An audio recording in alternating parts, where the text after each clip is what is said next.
శాంతి భద్రతలు అనేవి ఒక చంద్రబాబు జైలుకి వెళ్తేనో, ఒక పవన్ కళ్యాణ్ నోవోటెల్ హోటల్లో ఆగిపోతేనో, ఒక వివేకానంద రెడ్డి హత్య జరిగితేనో మాత్రమేనా సామాన్యులకు, మధ్య తరగతి పేద వర్గాలకు అవసరం లేదా? మొన్న అసెంబ్లీలో లా అండ్ ఆర్డర్ మీద ఒక చర్చ జరిగింది. ఎవరు మాట్లాడారు? ఒక ఎరపతనేని, ఒక కామినేని, బోలిశెట్టి, అస్మిత్ రెడ్డి, ఆదినారాయణ రెడ్డి, వరదరాజు రెడ్డి, సోమిరెడ్డి చంద్రమోహన్ రెడ్డి, అఖిల ప్రియ. అంటే ఒక బీసీ ఎమ్మెల్యే గాని, మైనారిటీ ఎమ్మెల్యే గాని, ఒక ఎస్సీ ఎమ్మెల్యే గాని, ఒక ఎస్టీ ఎమ్మెల్యే గాని, ప్రజలకు సంబంధించి, వెనుకబడినటువంటి వర్గాలకు సంబంధించి, పేద వర్గాలకు సంబంధించి, బలహీనులకు సంబంధించిన అంశాల గురించి చర్చించడానికి ఎమ్మెల్యేలు లేరు. అంటే ఎంతసేపు ఆత్మస్తుతి, పరనింద, మిమ్మల్ని మీరు పౌడుకోవటం, ఎదుటి వాళ్ళ మీద దుమ్మెత్తిపోయటం. అందుకా శాసనసభ, అందుకా ప్రజలు ఓట్లేసి గెలిపించి సభలో కూర్చోబెట్టింది. ఈ రోజు ప్రజలు ఎదుర్కొనేటువంటి సమస్యలు ఏంటి? శాంతి భద్రతల్లో వాళ్ళు పడుతున్నటువంటి ఇబ్బందులు ఏంటి? వాటి గురించి చర్చ లేదు. ఒక పోలీస్ స్టేషన్ కి ఒక సామాన్యుడు వెళ్ళి ఒక కంప్లైంట్ ఇవ్వాలంటే సాధ్యం కాదు, ఒక ఎఫ్ఐఆర్ చేయించుకోవాలంటే సాధ్యం కాదు.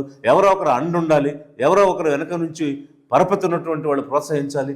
అందుకు ఎవరు యాటిట్యూడ్ చేంజ్ చేయాలి, ఎవరు ఓరియంటేషన్ మారాలి, ఎవరికి అవగాహన కల్పించాలి, పోలీస్ ప్రజల్ని ఎలా హ్యాండిల్ చేయాలి, ఇట్లాంటి అంశాల మీద చర్చ లేదు. పైగా మాట్లాడినటువంటి ఎమ్మెల్యేల్లో ఎవరో ఒకరిద్దరు బలవంతంగా దూరినోళ్ళు తప్ప, సోమిరెడ్డి చంద్రమోహన్ రెడ్డి గారు తమ నియోజకవర్గానికి సంబంధించినటువంటి సామాన్యుల మీద జరిగిన దాడులు, వాటికి సంబంధించి సిట్ వేయండి అని చెప్పి అడగడం తప్ప ఎవరు కూడా ఏ అంశం కూడా ప్రజల గురించి మాట్లాడలేదు. అయితే మీరు దేనికి సిట్ వేశారు? లిక్కర్ స్కామ్ మీద సిట్ వేశారు. ప్రజలు ఇచ్చినటువంటి అధికారాన్ని ప్రతీకారం కోసం వాడుకుంటున్నారు. పైగా అక్కడ మీరు చూపించినటువంటి ప్రజెంటేషన్స్ లో కూడా తప్పుదారి పట్టించేటువంటి పవర్ పాయింట్ ప్రజెంటేషన్ మీరు చూపిస్తా ఉన్నారు.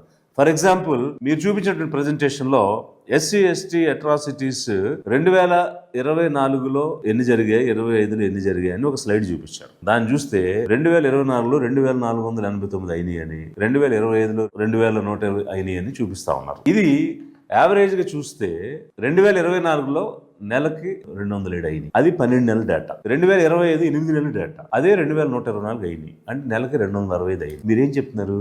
తగ్గాయని చెప్తున్నారు. 12 నెలల డేటాని 8 నెలల డేటాతో పోల్చి అట్రాసిటీస్ తగ్గిపోయినాయి అని చెప్తున్నారు. అంటే ఇదా జనానికి అసెంబ్లీ సాక్షిగా మీరు చూపించేటువంటి డేటా? ఈ విధంగా తప్పుదోవ పట్టిస్తారా? ఈ క్రైమ్ రేట్స్ ఉన్నటువంటి డేటా ప్రకారం మహిళల మీద, మైనర్ బాలికల మీద జరుగుతున్నటువంటి దాడులు, అత్యాచారాల్లో ఆంధ్రప్రదేశ్ ఈ రోజు 2వ స్థానంలో ఉంది. అంతేకాకుండా బీసీల మీద, మైనారిటీ మీద, ఎస్సీ ఎస్టీల మీద దాడులు గణనీయంగా పెరుగుతున్నటువంటి పరిస్థితి ఉంది. ప్రజల సమస్యల మీద చర్చ ఏది అసెంబ్లీలో? ప్రీతి సుగాలి మీ ప్రభుత్వంలోనే జరిగినటువంటి దారుణమైనటువంటి హత్య, రేప్ చేసి మర్డర్ చేశారు. కనీసం ఆంధ్రప్రదేశ్ రాష్ట్రంలో నిజాయితీ కలిగిన ఒక్క పోలీస్ ఆఫీసర్ కూడా లేరా? సిట్ వేసి డే టు డే ఇన్వెస్టిగేషన్ చేసి నిందితులు ఎవరు అన్నదాన్ని కనిపెట్టలేదా ప్రభుత్వం? అంత చేత కాకుండా ఉందా? సిబిఐకి ఇస్తే వాళ్ళు ఇది మేము చేయదగిన కేసు కాదని రిటర్న్ చేస్తే మళ్ళీ మీరు సిబిఐకే ఇస్తానంటారు. అంటే పేదలకు అన్యాయం జరిగితే, వాళ్ళు న్యాయం కోసం పోరాడితే ఎన్ని సంవత్సరాలైనా సరే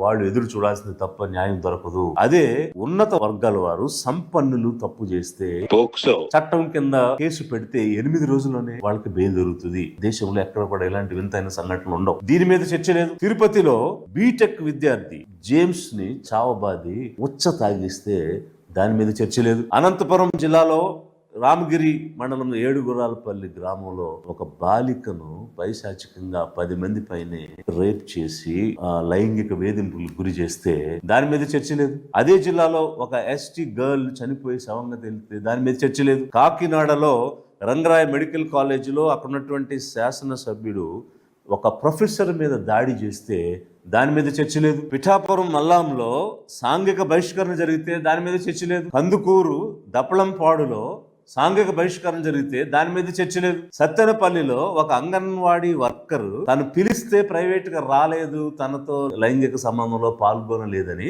మేము కమ్మోళ్ళం, మా ప్రభుత్వం మాది, ఎక్కడ చెప్పుకుంటావో చెప్పుకో అని అతను మాట్లాడుతుంటే ఆ ఫోన్ సెల్ఫీ వీడియో పెట్టి న్యాయం చేయండి సీఎం గారు అని పెడితే దాని మీద చర్చ లేదు. గంజాయి కేసులు ముఖ్యంగా ఎస్సీ ఎస్టీ మైనారిటీస్ బీసీల మీద బలవంతంగా రుద్ది ఒప్పుకోండి అని, ఒప్పుకోకపోతే కొడుతూ వాళ్ళని వీధుల్లో కొడుతూ తీసుకెళ్తూ ఉంటే వాళ్ళు చేయని తప్పుకి ఏ విధంగా ఒప్పుకుంటామని తిరుగుబాటు చేస్తే దాని మీద చర్చ లేదు. ఇలా సామాన్యుల మీద, మధ్యతరగతి మీద, పేద వర్గాల మీద జరుగుతున్నటువంటి దాడులకు సంబంధించి అవి శాంతి భద్రతలు కావు. దానికి సంబంధించి శాసనసభ చర్చించదు. శాసనసభలో ఆ సబ్జెక్ట్స్ రావు. మరి ఏమొస్తాయి?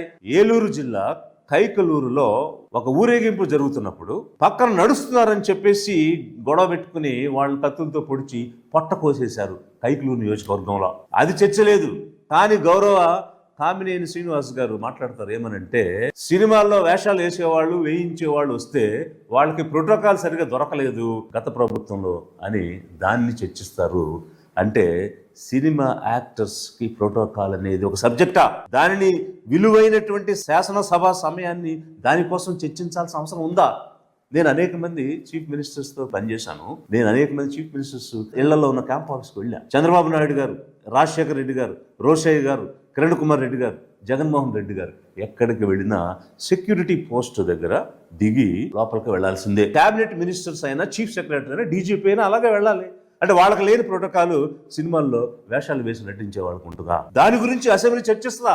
అది అవసరమా? 5 కోట్ల మంది ప్రజల సమస్య అది. ఇలా చర్చిస్తూ ఉంటే ఎమ్మెల్యే బాలకృష్ణ గారు లేచి వాడెవడు, వీడెవడు, నా పేరు 9వ అంకెలు వేశారు, ఎవడాడు వేసింది అని మాట్లాడుతూ ఉంటే చైర్లో, స్పీకర్ చైర్లో ఉన్న ఆర్ఆర్కే రాజు గారు వెరీ గుడ్ అంటాడు. అప్పుడు అందరు ఇండస్ట్రీ కలవడానికి వెళ్ళినప్పుడు సైకో గారిని అనుకోడా నాకు ఇన్విటేషన్ వచ్చింది. నాది 9వ పేరు వేశారు. కూడా అడిగాను ఎవడో వేసిందని. Amount clarify this. Very good sense. Hindupur MLA Balakrishna గారికి ఎమ్మెల్యేగా ప్రోటోకాల్ ఉంటుంది. మీరు సినిమా యాక్టర్ అయినంత మాత్రాన ప్రోటోకాల్ ఏముండదు. మీరు వాడెవడో నా పేరు 9లో వేశాడనంటే ఎమ్మెల్యే నెంబర్ ఎక్కడొస్తే అక్కడ వేస్తారు. వేసిన వాళ్ళు ఎవరు? ఆఫీసర్స్. దాన్ని యాక్సెప్ట్ చేసిన వాళ్ళు ఎవరు? మినిస్టర్స్. వాళ్ళు ఎట్లా మీరు వాడెవడు వీడెవడు అని అంటారండి? మీకు ఎమ్మెల్యేగా ప్రోటోకాల్ బ్లూ బుక్ ప్రకారం మీ నెంబర్ ఎక్కడొస్తే అక్కడ వేస్తారు. అంతేగాని సీఎం బామర్ది అయితే దాన్ని మీకు నచ్చిన చోట వేయరు. ఇది అమాయకత్వం అనుకోవాలా, అజ్ఞానం అనుకోవాలా, లేకపోతే మా బ్రీడ్ వేరు, మా బ్లడ్ వేరు అని అహంకారం అనుకోవాలి. ఇది శాసనసభ అంటే.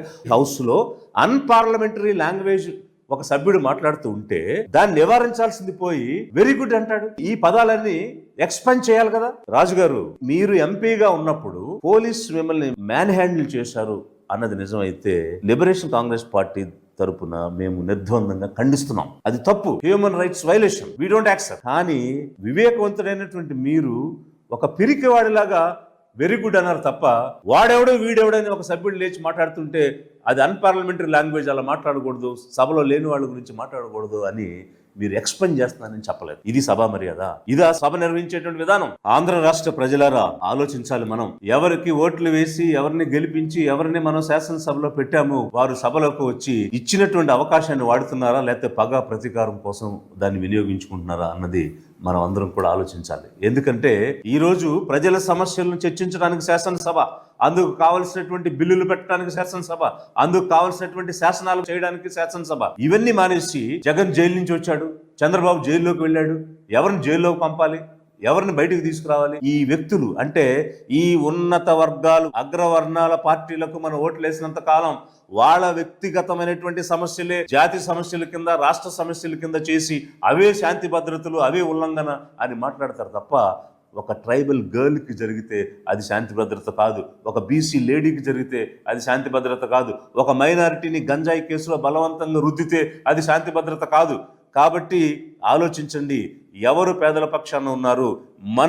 మన ఓటు పేదల నుంచి వచ్చినటువంటి నాయకత్వానికి, పేదల నుంచి వచ్చినటువంటి పార్టీలకు వేసుకోవడం అని మొదలు పెట్టకపోతే ఈ రకమైనటువంటివే జరుగుతాయి. శాసనసభలో శాసనాలు మానేసి వారికి సంబంధించినటువంటి వ్యక్తిగతమైనటువంటి అంశాల కోసం వాడుకుంటున్నారు. లిబరేషన్ కాంగ్రెస్ పార్టీ డిమాండ్ చేస్తూ ఉన్నది ప్రభుత్వాన్ని, మీరు శాసనసభ నిర్వహించేటప్పుడు అక్కడ ప్రతిపక్షం ఉన్నా లేకపోయినా ప్రజల సమస్యలపై చర్చించండి. 5 కోట్ల మంది జనానికి సంబంధించిన సమస్యలు చర్చించండి. మీ వ్యక్తిగతమైన అంశాల కోసం కాదు శాసనసభ ఏర్పాటు అయింది, జనం కోసం సంబంధించిన చర్చను చేయమని లిబరేషన్ కాంగ్రెస్ పార్టీ డిమాండ్ చేస్తూ ఉన్నది.